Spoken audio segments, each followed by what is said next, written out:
Welcome to Story Spectrum, where today we re-diving into the story of a metal that shaped our world more than any other, copper. This isn't just a story about a reddish-brown element. It's the story of human ingenuity, power, and progress. Our journey begins over 10,000 years ago, long before the pyramids were built. Imagine a Stone Age human, maybe in the region we now call the Middle East, finding a strange, shiny rock. It wasn't like other stones. When struck, it didn't shatter. It bent. When heated in a fire, it glowed and could be hammered into new shapes.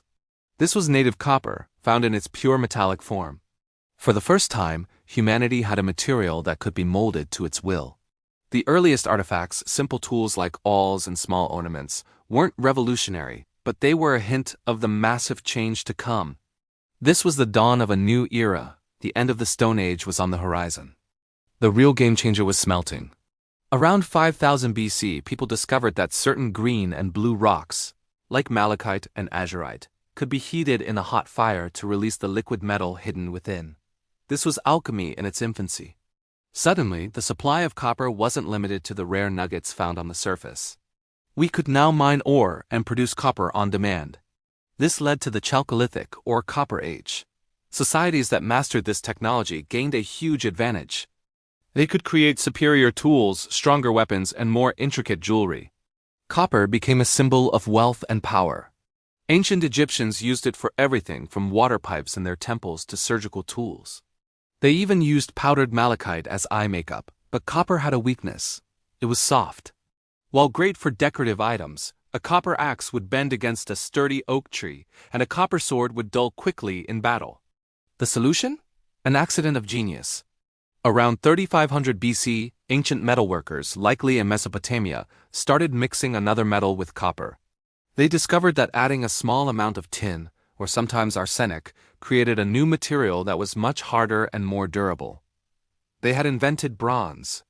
The Bronze Age had arrived, and it transformed civilization.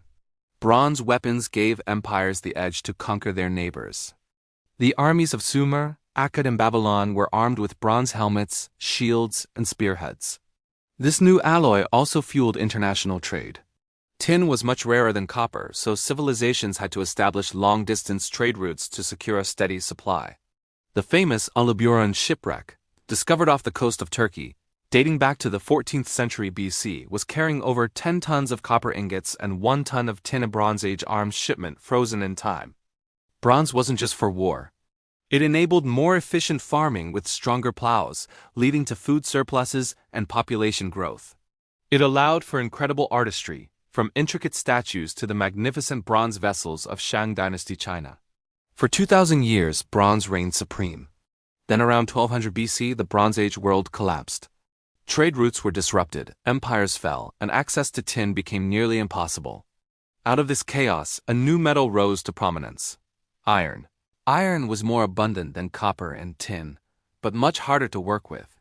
It required higher temperatures and more complex techniques. As ironworking technology spread, the age of bronze faded, but copper's story was far from over.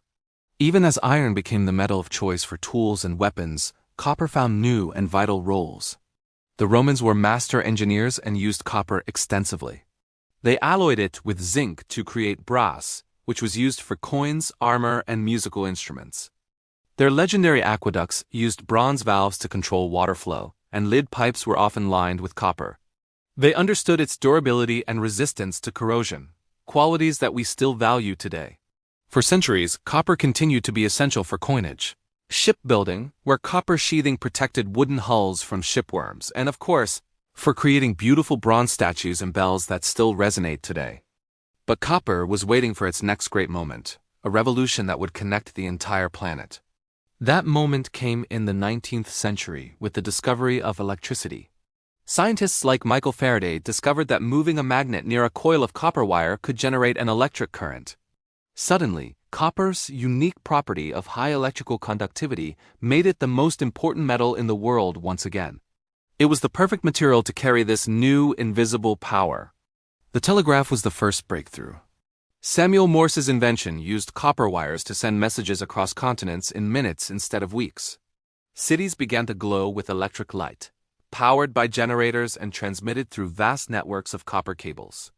Alexander Graham Bell's telephone used copper wires to carry the human voice across miles. Copper became the physical backbone of the modern communication and power grid. The world was being wrapped in a web of copper, pulling humanity closer together than ever before. This insatiable demand led to massive copper mines opening up around the world, from the American West to the mountains of Chile, fueling economies and shaping global politics. The 20th century saw copper's role expand even further. It became a crucial component in automobiles used in radiators, wiring, and motors. It was essential for radios, televisions, and early computers. Every home became filled with copper, hidden inside the walls and plumbing and wiring, and at the heart of our appliances. Its antimicrobial properties also made it valuable in healthcare settings, where copper surfaces can help reduce the spread of bacteria and virus, a property known since ancient times but now scientifically proven. And that brings us to today. You might think that in our age of fiber optics and wireless technology, copper's time might be fading. But you'd be wrong. It's more critical than ever. While fiber optics handle long-distance data, copper is still the king of the last mile, bringing high-speed internet into our homes. Your smartphone, your laptop, the servers that host this video, they are all packed with intricate copper circuitry. Perhaps most importantly, copper is at the very heart of our transition to a green energy future. A conventional car contains about 50 pounds of copper, an electric vehicle? Nearly 200 pounds. Wind turbines and solar panels require massive amounts of copper to generate electricity and transmit it to the grid. To build a sustainable world, we need more copper than ever before. Its ability to be recycled over and over without losing its properties makes it a truly circular and sustainable material. From a simple, shiny rock that caught the eye of an ancient ancestor to the very material powering our digital age and our green future, copper has been our silent partner in progress. It's a metal that has been melted, hammered, alloyed, and drawn into wire, constantly reinventing itself to meet the needs of civilization. It's the thread of conductivity that runs through human history, connecting the Stone Age to the Space Age. The story of copper is truly the story of us. Thanks for watching. If you enjoyed this journey through time, don't forget to like, subscribe, and hit that notification bell. We'll see you in another story.